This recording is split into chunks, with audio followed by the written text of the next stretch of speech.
कि नेपाल जो है वो इंडिया के ऊपर में, ये वाला जो कंट्री है ये नेपाल है। हम इसको कलर दूसरा लेके बनाते हैं ताकि रेड कलर से आपको समझ में आए। ये जो है ये नेपाल है। नेपाल एक लैंडलॉक कंट्री है। लैंडलॉक उसे कहते हैं जो चारों ओर से भूमि से घिरा हो, और ये एक बफर देश है। बफर देश उसे कहते हैं जो दो बड़े देशों के बीच का एक छोटा देश होता है, बफर देश। तो जब नेपाल में ये नेपाल पहले बहुत ही शक्तिशाली हो गया था। मुगलों के पतन के बाद नेपाल के गोरखा शासक बहुत ही योद्धा थे, वो लोग बहुत ही वीर हो गए थे। उन लोगों ने ये नेपाल की ये जो सीमा है इससे आगे निकल गए। ये क्या किए, नेपाल में इसके अलावे ये लोग सिक्किम को भी ये लोग कब्जा कर लिए। ये वाला एरिया सिक्किम है, सिक्किम को कब्जा कर लिए। सिक्किम के साथ साथ नीचे का ये तराई एरिया है, ये जो तराई एरिया है ये अवध का था। तो नेपाल के शासकों ने अवध का एरिया भी कब्जा कर लिया। फिर ये आगे बढ़ के ये कुमायूं, उत्तराखंड का इधर का एरिया है कुमायूं, कुमायूं को कब्जा कर लिया। इधर गढ़वाल को कब्जा कर लिया। कुमायूं और गढ़वाल को मिला देते हैं तो उत्तराखंड हो जाता है। इन दोनों को कब्जा कर लिया। और यहाँ थी सतलज नदी और ये थी तीस्ता नदी। तो नेपाल की जो सीमा बन गई वो सतलज नदी से लेकर कहां तक हो गई, ये तीस्ता नदी तक हो गई। ये यहाँ टी लिख देते हैं, तीस्ता, एस फॉर सतलज। सतलज से तीस्ता नदी के बीच में इनकी क्या हो गई, सीमा बन गई। इतना लंबा इनका क्षेत्र हो गया। इन बढ़ते साम्राज्य को देखते हुए ब्रिटिशर्स, उस समय तो हम लोग स्वतंत्र थे नहीं, इंग्लैंड का कब्जा था हमारे ऊपर, तो जो ब्रिटिशर्स थे सब इंग्लैंड वाले, उन्होंने इसके साथ युद्ध कर दिया। उस युद्ध को कहते हैं एंग्लो नेपाल वार, आंग्ल नेपाल युद्ध। यह युद्ध चला 1814 से लेकर 1816 के बीच में। इस युद्ध में गोरखा बहुत वीरता से लड़े, लेकिन अंग्रेजों का हथियार अच्छा था, उनकी स्ट्रेटजी अच्छी थी। अंततः अंग्रेजों की जीत हो गई और 1816 में एक संधि साइन हुआ। उस संधि यानी समझौते का नाम था सुगौली की संधि। अब आपसे क्वेश्चन ये पूछ सकता है कि सुगौली की संधि कब साइन हुई थी। तो देखिए, सुगौली की संधि साइन हुई थी 1815 में, याद रखिएगा। और वो इम्प्लीमेंट यानी कब उसको अमल में लाया गया, कब से वो लागू हो गया, तो वो 1816 से। तो आप 1816 ही याद रखिएगा क्योंकि उसी दिन से वो लागू हुआ था। एक क्वेश्चन और पूछता है कि सुगौली कहाँ पे है, तो सुगौली बिहार के चंपारण में है। यहीं पे समझौता हुआ था गोरखा और अंग्रेजों के बीच में। इस समझौते के तहत कुछ बातें कही गई थी, उसको समझिए। इस समझौते के तहत कहा गया कि गोरखा लोगों ने जो गढ़वाल जीता है वो अंग्रेजों को वापस करे, कुमायूं वापस करे, तराई का क्षेत्र वापस करे, सिक्किम वापस कर दे। तो जब ये वापस कर देगा तो नेपाल की तो सीमा बदल जाएगी। अब सतलज से तीस्ता थोड़ी रहेगी जब ये वापस कर देगा तो। तब नेपाल की एक नई सीमा का निर्धारण किया गया जिस पर लेकर अभी विवाद चल रहा है। तो उस सीमा का नाम क्या है, तो समझते हैं हम लोग। आंग्ल नेपाल युद्ध में जब नेपाल की पराजय हुई तो अंग्रेजों ने नेपाल के लिए सीमा का निर्धारण कर दिया। उन्होंने कहा कि उत्तराखंड में जो शारदा नदी है, इसी शारदा नदी को ना नेपाल के लोग काली या महाकाली कहते हैं। तो जो महाकाली नदी है वो यहाँ से सीमा बनाएगी पश्चिम से, और इस सर में मेची नदी वो नेपाल से ही निकलती है। नेपाल का लास्ट नदी है मेची नदी। ये मेची नदी नेपाल से निकलकर बिहार के किशनगंज, इधर पे जिला है किशनगंज में महानंदा नदी से वर्तमान में मिल जाती है। तो ये इधर में महाकाली नदी बॉर्डर बन गया और यहाँ पर मेची नदी बॉर्डर बन गया। इन्हीं के बीच में क्या हो गया भैया, नेपाल हो गया। और नीचे में त्रिवेणी, आप पता होगा बिहार के चंपारण में त्रिवेणी बांध है, तो नीचे में त्रिवेणी नदी। तो ये नीचे का एरिया था, वो विवाद का कारण नहीं है। वर्तमान विवाद का काम महाकाली नदी। तो आप समझ गए। अब बात समझते हैं ये क्या चीज है, काला पानी और ये लेपुलेख विवाद, इस सब के बारे में। तो इतना समझे। अब नेक्स्ट स्लाइड में हम समझते हैं, ध्यान से समझिएगा। ये जो ट्रीटी थी, ट्रीटी को अगर आप ध्यान से देखेंगे इस पे, तो हम आपको समझा दिए थे। इंडिया नेपाल के बीच में एंग्लो नेपाल वार 1814 से 16 के बीच हुआ। सिगौली की संधि चंपारण में है 1816 में। कौन कौन से एरिया वापस करना पड़ा था, गढ़वाल, कुमायूं, तराई और सिक्किम का एरिया। नदी कौन कौन सी हो गई, महाकाली नदी से लेके, महाकाली नदी यहाँ से, और इधर में मेची नदी के बीच में ये हो गया था। आप भले इसका स्क्रीनशॉट ले सकते हैं। पहले जो नेपाल था, पहले का नेपाल की सीमा यहाँ पे क्या थी, सतलज नदी, और इधर में तीस्ता नदी। लेकिन बाद में क्या कर दिया गया, नेपाल की सीमा को, नेपाल के सीमा को यहाँ पे ये हो गया आपका नेपाल में इधर बना दिया गया मेची नदी को, कि भैया पूरब में आपका मेची नदी और इस साइड में महाकाली नदी। तो ये सुगौली की संधि के बाद का है। नेपाल कहता है कि भैया हम इसी को मानेंगे। तो विवाद कहां से है, इसको मानेंगे। तो समझिए इसके बारे में। हालांकि इसका स्क्रीनशॉट लेना चाहते हैं तो ले सकते हैं, नहीं तो आप एक नोट्स बनाते चलिएगा।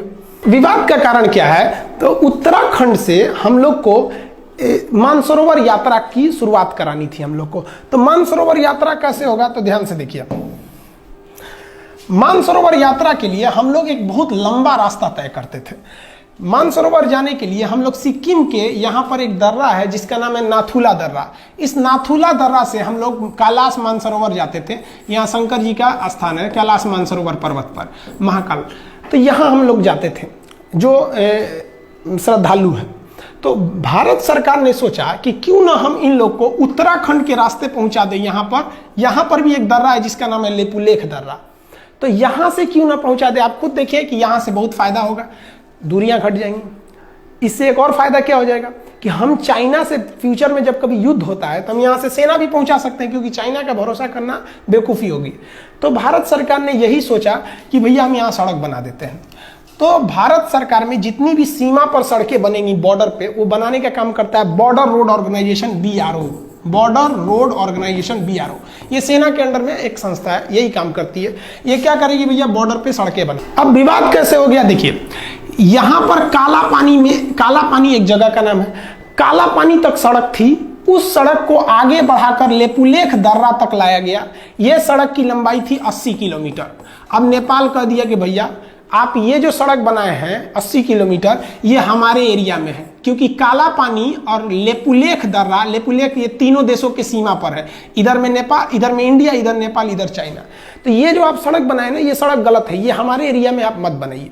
नेपाल कह रहा है कि हम सुगौली की संधि को मानते हैं, भारत कह रहा है कि हम भी उसी को मानते हैं। फिर विवाद कैसे हुआ समझिए ध्यान से। देखिए आप इसको समझ लीजिए कि नेपाल है, यहां मान के चलिए नेपाल है, ये नेपाल हो गया, और यहां पर उत्तराखंड है, इधर का एरिया ये उत्तराखंड में। जो महाकाली नदी है उसकी 3 ठो शाखाएं हैं। ध्यान से समझिए, आप नक्शा को देखिए, जिसको हम ब्लैक कलर से किए हैं ये नेपाल है, और ये जो रेड कलर से बना दिए हैं ये इंडिया का उत्तराखंड राज्य है। अब सुगौली की संधि कहा गया था कि ये जो ब्लू कलर की नदी आ रही है, ये महाकाली नदी, ये नेपाल और इंडिया का बॉर्डर बनाएगी। दिक्कत इस बात की है कि नदी का उद्गम जो है वो 3 नदियों से मिलकर होता है। एक इधर वाले का नाम है लिम्पियाधुरा, इधर जो है लिम्पियाधुरा, तो सबसे इधर वाला एरिया है लिम्पियाधुरा, इधर में हो गया काला पानी, और सबसे लास्ट में है लेपुलेख, सबसे लास्ट में लेपुलेख। इंडिया कहता है कि जो महाकाली नदी शुरू हो रही है वो लेपुलेख से शुरू हो रही है। कहां से शुरू हो रही है? लेपुलेख से। इसलिए लेपुलेख से जब ये शुरू हो रही है तो इधर का पूरा एरिया मेरा हो गया। नेपाल क्या कह रहा है ससुरा कि जो महाकाली नदी शुरू होती है वो लेपुलेख से नहीं शुरू होती है। नेपाल कहता है कि यह लिम्पियाधुरा से शुरू होती है। लिम्पियाधुरा से जब शुरू होती है तो ये बॉर्डर होना चाहिए। यानी सारा का सारा झमेला ये इसी एरिया के लिए, ये हल्का सा जो एरिया इसको हम दूसरे किसी कलर से कर देते हैं, ये एरिया से विवाद है। सारा विवाद इसी एरिया को लेकर हो रहा है।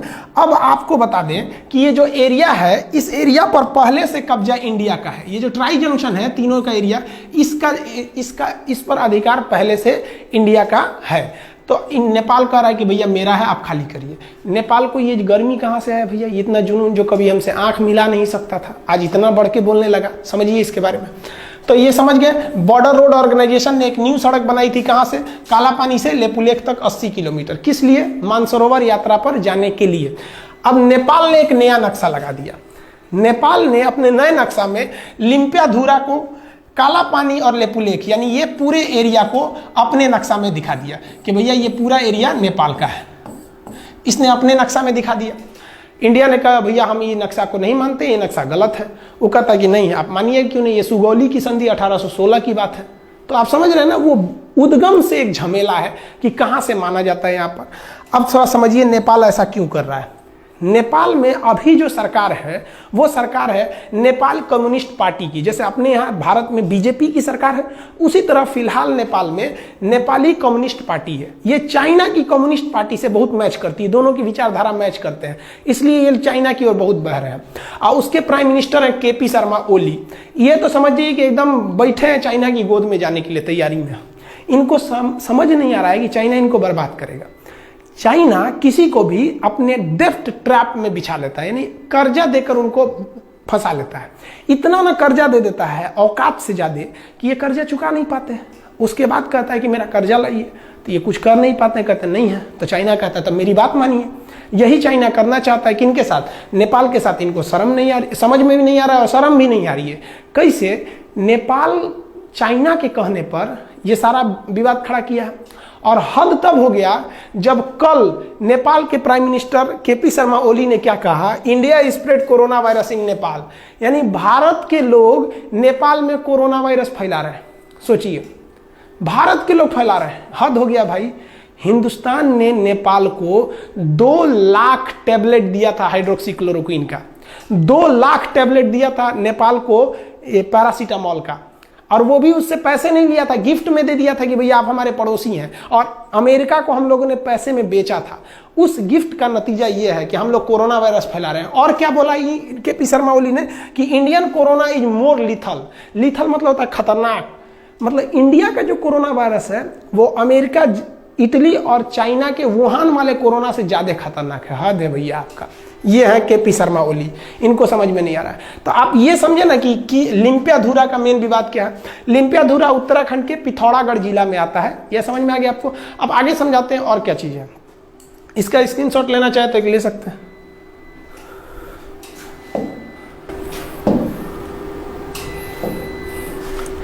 देखिए, जो सड़क बनाया गया है वो सड़क बनाना जरूरी भी था।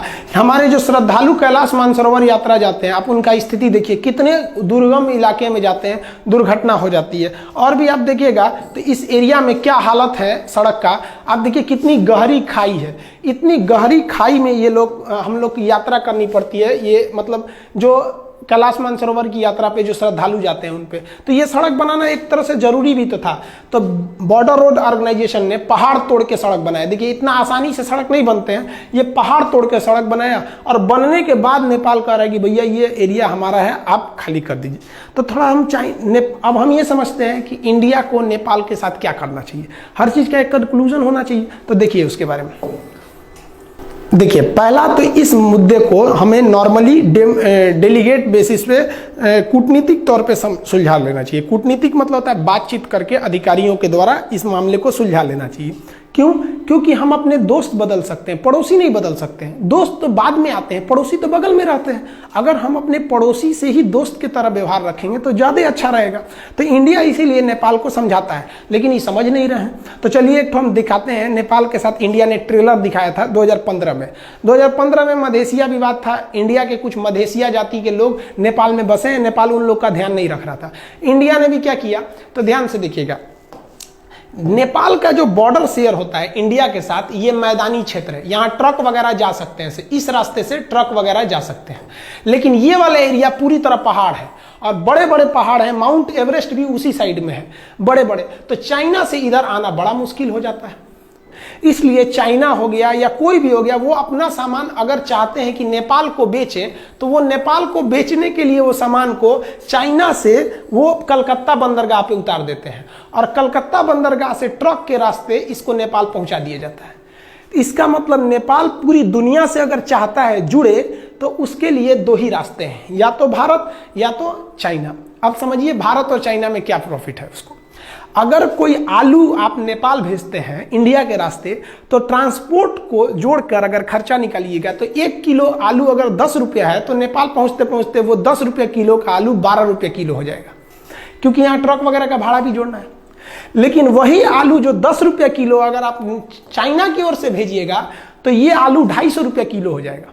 इतना भयानक इधर मतलब पहाड़ है, सबकी जा ही नहीं पाएंगे आप यहाँ पे। तो इसलिए नेपाल को भी सोचना चाहिए कि भैया अगर भारत ने यहाँ से ब्लॉक कर दिया तो हालत खराब हो जाएगा। 2015 में भारत ने यहाँ से ब्लॉक कर दिया था, 2 महीने तक ब्लॉक कर दिया। 2 महीने में नेपाल का ये हाल हो गया कि नेपाल के जहाजों के पास पेट्रोल नहीं था। वो नेपाल के प्रधानमंत्री बोले थे कि कोई भी जहाज अगर नेपाल में आता है ना, तो आप वो जहाज का पेट्रोल लेके आइएगा, हमारे यहाँ पेट्रोलों नहीं बचा हुआ है। ये हाल हो गया है नेपाल का। तो अगर इंडिया ब्लॉकेज लगा देता है तो नेपाल कहीं का नहीं बच पाएंगे। तो नेपाल को भी सोचना चाहिए कि हम ये ट्राई जंक्शन जो है, जिसे वो लिम्पियाधुरा को मान रहा है, हम लेक को छोड़ ही नहीं सकते हैं, एकदम कंफर्म छोड़ नहीं सकते हैं। और ये नरेंद्र मोदी बैठे हैं प्रधानमंत्री, कश्मीर छोड़वे नहीं किए, लोग कूद रहे थे पाकिस्तानी, ये वो तो लेपुलेख छोड़ेंगे यहाँ पे। इनका भी दिन खराब चल रहा है, विनाशकालीन विपरीत बुद्धि। आप समझदार हैं, आप भी समझते हैं ये सब चीज़ों के बारे में। तो ये टोटल ट्राई जंक्शन का विवाद था। आप होप आप समझ गए होंगे काला पानी। तो काला पानी, लेपुलेख, लिम्पियाधुरा, ये एरिया जो है ये कहाँ पर है? पिथौरागढ़ उत्तराखंड में है।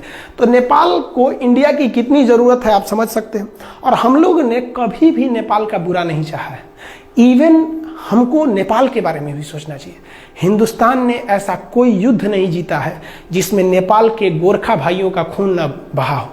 हमारे जनरल थे मानिक साहब, बहुत ही बहादुर फील्ड मार्शल, जनरल से भी ऊपर का पद होता है फील्ड मार्शल। इतना ऊपर पद होता है सेना में कि आज तक 2 ही लोग को मिला ही, KM करियप्पा और मानिक शाह। मानिक शाह ने बोला था कि अगर तुमसे कोई कहता है कि मुझे मरने से डर नहीं लगता है तो समझ जाना वो झूठ बोल रहा है, या तो वो गोरखा सिपाही है।